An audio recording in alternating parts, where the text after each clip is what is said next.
যদি শিরকি কাজ হয়, শিরকি কাজকে আমরা ঘৃণা করি, সেটাকে আমরা সরাবো। যদি গাঁজা খাওয়া হয়, গাঁজাখুরির বিরুদ্ধে আমরা অ্যাকশন নিব।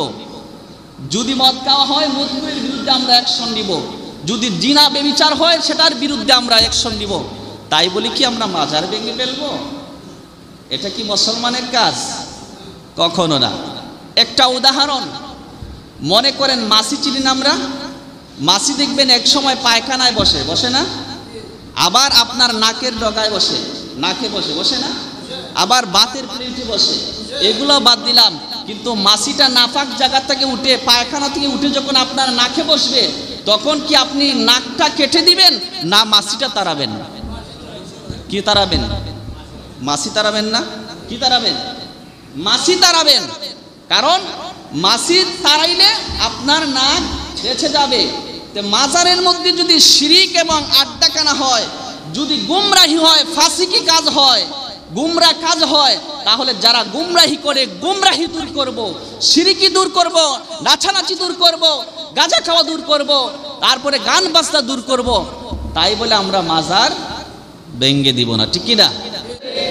আজকে সমাজের মধ্যে আমরা দেখতে পাচ্ছি যে আল্লাহর ওলিদের মাজার ভাঙা হচ্ছে, হচ্ছে না? হচ্ছে কিনা? আল্লাহর ওলিদের, বিভিন্ন আল্লাহর ওলিদের মাজার ভাঙা হচ্ছে।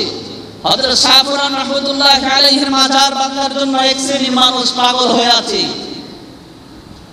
তাদের যুক্তি হচ্ছে যে মাজারের মধ্যে শিরকের আড্ডাখানা, মাজারের মধ্যে জুয়া খেলা হয়, মাজারের মধ্যে সেজদা দেওয়া হয়, মাজারের মধ্যে বেটি এবং বেটা, ছেলে এবং মেয়ে একত্রে মিলে নাচানাচি করে, মাজারের মধ্যে গাঁজা খাওয়া হয়।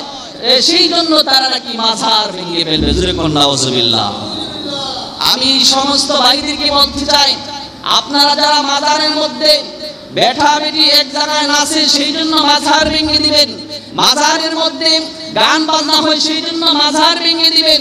আপনার মাজারের মধ্যে গাঁজা খাওয়া হয়, সেই জন্য মাজার ভেঙে দিবেন। আপনার কি উচিত সেটা? না আপনি ওই যারা গাঁজা খায়, যারা ছেলে মেয়ে এক জায়গায় গান বাজনা করে, তাদেরকে সরানো উচিত। তাদেরকে সরানো উচিত। যদি শিরকি কাজ হয়, শিরকি কাজকে আমরা ঘৃণা করি, সেটাকে আমরা সরাবো।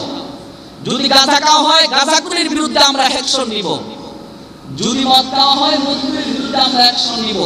যদি জিনা ব্যভিচার হয়, সেটার বিরুদ্ধে আমরা অ্যাকশন নিব। তাই বলি কি আমরা মাজার ভেঙে ফেলবো? এটা কি মুসলমানের কাজ? কখনো না। একটা উদাহরণ, মনে করেন মাছি চিনি না আমরা? মাছি দেখবেন এক সময় পায়খানায় বসে, বসে না? আবার আপনার নাকের ডগায় বসে, নাকে বসে, বসে না? আবার বাতের প্লেটে বসে। এগুলো বাদ দিলাম, কিন্তু মাছিটা নাপাক জায়গা থেকে উঠে, পায়খানা থেকে উঠে যখন আপনার নাকে বসবে, তখন কি আপনি নাকটা কেটে দিবেন না মাছিটা তাড়াবেন? কি তাড়াবেন? মাছি তাড়াবেন না? কি তাড়াবেন? মাছি তাড়াবেন। কারণ মাছি তাড়াইলে আপনার নাক বেঁচে যাবে। মাজারের মধ্যে যদি শিরক এবং আড্ডাখানা হয়, যদি গুমরাহি হয়, ফাসিকি কাজ হয়, গুমরা কাজ হয়, তাহলে যারা গুমরাহি করে গুমরাহি দূর করব, শিরকি দূর করব, নাচানাচি দূর করব, গাঁজা খাওয়া দূর করব, তারপরে গান বাজনা দূর করব। তাই বলে আমরা মাজার ভেঙে দিব না, ঠিক না? কারণ মাছি যদি নাপাক জায়গাতে বসে এসে আপনার ভালো জায়গায় বসে যদি একটা মাছি বসে যায়, তাহলে আপনার নাক যেমন কাটতে পারবেন না, তাই সেই তেমনি ভাবে আপনি মাজারের মধ্যে শিরক আড্ডাখানা হলে মাজার ভাঙতে পারবেন না। কথা বলুন, ঠিক না?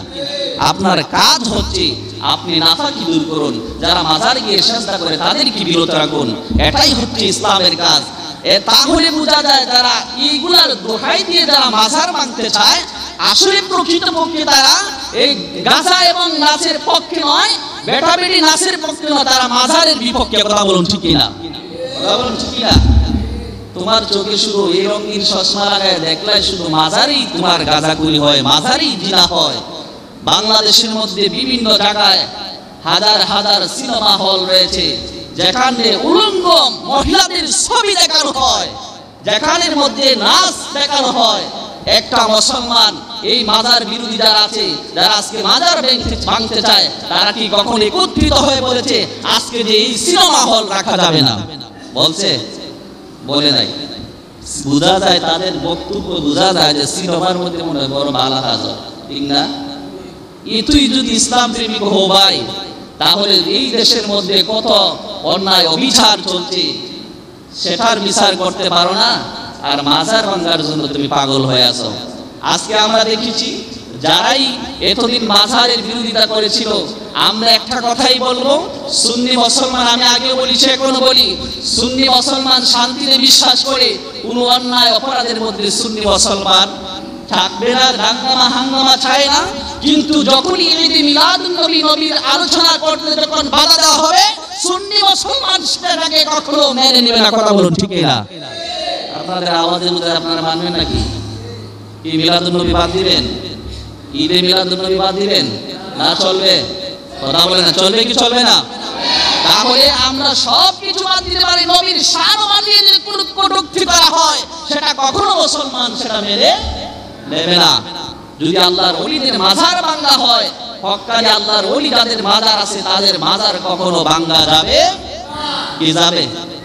আজকে যদি গিয়ে নাসিরউদ্দিন সিফাত রহমাতুল্লাহের মাজারে যদি আজকে যদি কোনো বেঈমান মুনাফিকগুলা যদি মাজার ভাঙতে আসে, আপনারা কি ঘরে বসে থাকবেন?